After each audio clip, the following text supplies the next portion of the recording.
Godzilla versus Kong का second trailer अब हमारे सामने है, जिसमें हमें काफी सारे धमाकेदार डिटेल्स मिले हैं अबाउट द प्लॉट और इसके मेन विलन का। और इस मूवी का विलन जो कि इस बंदर को बताया जा रहा था शुरू में, क्या वो सच में इतना ज्यादा खतरनाक है जिससे गॉडजिला और कॉन्ग दोनों ही इससे डरे, या कोई और बड़ा और भयानक टाइटन है जो सिर्फ गॉडजिला और कॉन्ग के लिए ही नहीं बल्कि पूरी दुनिया के लिए एक खतरा है। सो चलिए उन सारे न्यू सीन्स के बारे में बात करते हैं जो हमें इस ट्रेलर में देखने को मिले। सो पहले शॉट में हम देख सकते हैं कि एक पोर्टल से कॉन्ग का हाथ बाहर आ रहा है और उसी समय बड़ी बड़ी लहरें बनाते हुए पानी से निकलते हुए और ब्रिजेस को तोड़ते हुए हमें गॉडजिला नजर आता है। मोस्ट प्रोबेबली ये मूवी का फाइनल बैटल होने वाला है, जहां कॉन्ग अपने अपग्रेडेड गॉन्टलेट में होता है और गॉडजिला अपने न्यू ओमेगा फॉर्म में पावर अप किए हुए होता है। और इनके एक दूसरे को देखते ही शायद इन दोनों में फिर से फाइट हो जाए, जिसकी झलक हम ट्रेलर में आगे देखेंगे। अगले शॉट में हम घायल कॉन्ग को देखते हैं जो हमें काफी ज्यादा स्ट्रगल करते हुए दिखाई देता है और कॉन्ग के राइट हैंड में उसे इंजरी हुई है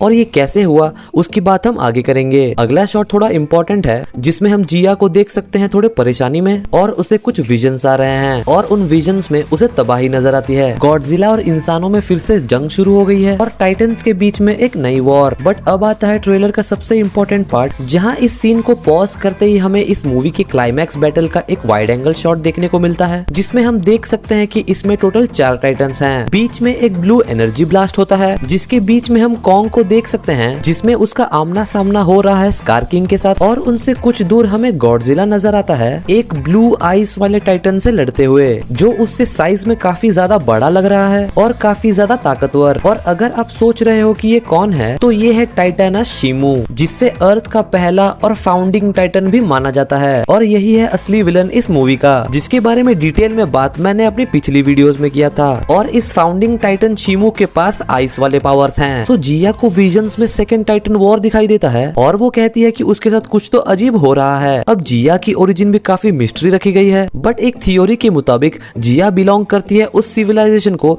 जो हॉलो अर्थ में रहते हैं और जिया के पास कुछ एंसेस्ट्रल पावर्स हैं जिससे कि वो सारे टाइटन्स के साथ कनेक्ट कर पाती है। तभी वो इस मूवी में टाइटन्स और इंसानों के बीच एक ब्रिज ऑफ कम्युनिकेशन का काम करेगी। सो अगले शॉट में हमें बताया जाता है कि कुछ बहुत ही ज्यादा बड़ा क्रिएचर हरकत में है। साइस्मिक रीडिंग काफी तेजी से बढ़ रही है, जो जिया के साथ साथ गॉडजिला और कॉन्ग को भी फील हो रहा है। अगले शॉट में हमें वो पोर्टल दिखाई देता है जिसकी बात मैंने अपने ब्रेकडाउन में की थी, विच टर्न्स आउट ट्रू कि ये एक हॉलो अर्थ की ओर जाने वाला एक पोर्टल है, ना कि कोई मोनार्क का आउटपोस्ट। और इसी पोर्टल में से हमें मोनार्क वाले और कॉन्ग दोनों ही जाते हुए दिखाई देते हैं हॉलो अर्थ में, जहाँ से उन्हें ये साइस्मिक रीडिंग्स मिल रही हैं। फिर वो लोग मिलकर एक्सप्लोर करने लगते हैं हॉलो अर्थ को और इसी बीच उन्हें ये छोटा एप दिख जाता है जो शायद कॉन्ग को बताएगा दैट एक छुपा हुआ टाइटन एम्पायर हॉलो अर्थ में एग्जिस्ट करता है और वही उन्हें स्कार किंग तक ले जाएगा। फिर हमें एक बड़ा सा हैंडप्रिंट देखने को मिलता है जो कि स्कार किंग का है, जिसे कहा जा रहा है कि वो एक सिग्नल नहीं बल्कि एक जंग की चेतावनी है, जहां हमें स्कार किंग का एक अच्छा खासा लुक देखने को मिलता है और सारे अदर कॉन्ग्स जमीन पीट कर शायद उसे पुकार रहे हैं। बाकी सारे बंदर काफी सहमे हुए हैं, जिससे पता चलता है कि स्कार किंग का खौफ उन पे कितना ज्यादा है। फाइनली हमें स्कार किंग का पूरा बॉडी देखने को मिलता है उसके बोन व्हिप के साथ, जहां वो काफी स्किनी बट लंबा सा है और वो अपने साथ कुछ गूंस को लेके चलता है। फिर हमें first time scar king action में दिखता है और उसका कॉम्बैट स्किल काफी टॉप टियर है। उसने ना सिर्फ कॉन्ग का अटैक रोका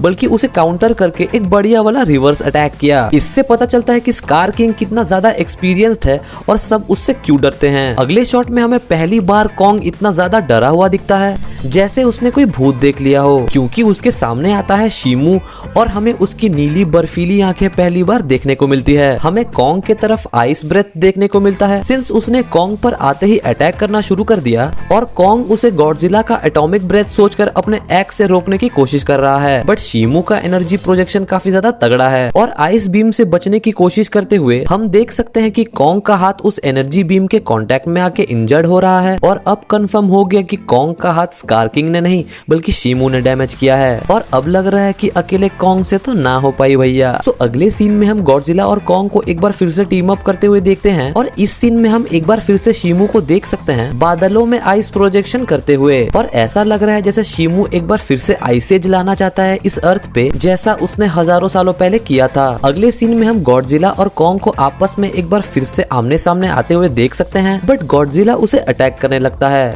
बट कॉन्ग को पता है कि उसे गॉडजिला के साथ लड़ना नहीं बल्कि उसे साथ लाना है और फिर थोड़ी सी फाइट के बाद इन दोनों के बीच समझौता हो जाएगा, क्योंकि अगले सीन में हम स्कार किंग को को सरफेस पे आते हुए देख सकते हैं। बट इस वाले सीन में हम देखते हैं कि जब स्कार किंग चोट पहुंचाने वाला होता है बेबी कॉन्ग को, ठीक तभी कॉन्ग आके इतना जोरदार घुसा मारता है स्कार किंग को कि स्कार किंग का दांत ही टूट जाता है। लग रहा है कि कॉन्ग और बेबी कॉन्ग के रिलेशन को इस मूवी में काफी अच्छे से बिल्ड किया जाएगा ताकि हमें फ्यूचर में सन ऑफ कॉन्ग नाम का प्रोजेक्ट देखने को मिले। अगले सीन में हम जिया के विजन को सच होता हुआ देख सकते हैं और हमें जिया किसी तरीके के एनर्जी के कांटेक्ट में आते हुए दिखती है। शायद इसी तरीके से वो कांटेक्ट और कम्युनिकेट कर सकती है दूसरे टाइटन्स के साथ। फिर कॉन्ग को प्लास्टर चढ़ाने के बदले उल्टा एक पावर गॉन्टलेट अपग्रेड मिलता है मोनार्क से, जिसके पावर का नमूना हम इस सीन में देख सकते हैं, जहां स्कार किंग बिल्डिंग के ऊपर के हिस्से को फेंकता है अपना विप यूज करते हुए, बट कॉन्ग उसे आसानी से तोड़ देता है, जो कि काफी बैड एस लगता है। बट इस फ्रेम में हमें एक इंटरेस्टिंग डिटेल देखने को मिलता है, जहां हम देख सकते हैं कि स्कार किंग के विप के एंड में एक ब्लू कलर का एक शार्प ऑब्जेक्ट लगा है और ये शायद शीमू के बैग का कोई क्रिस्टल हो,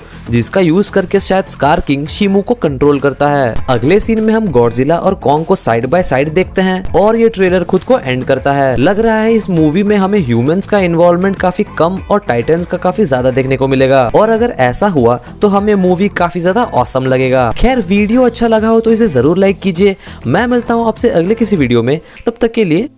Hasta la vista, baby.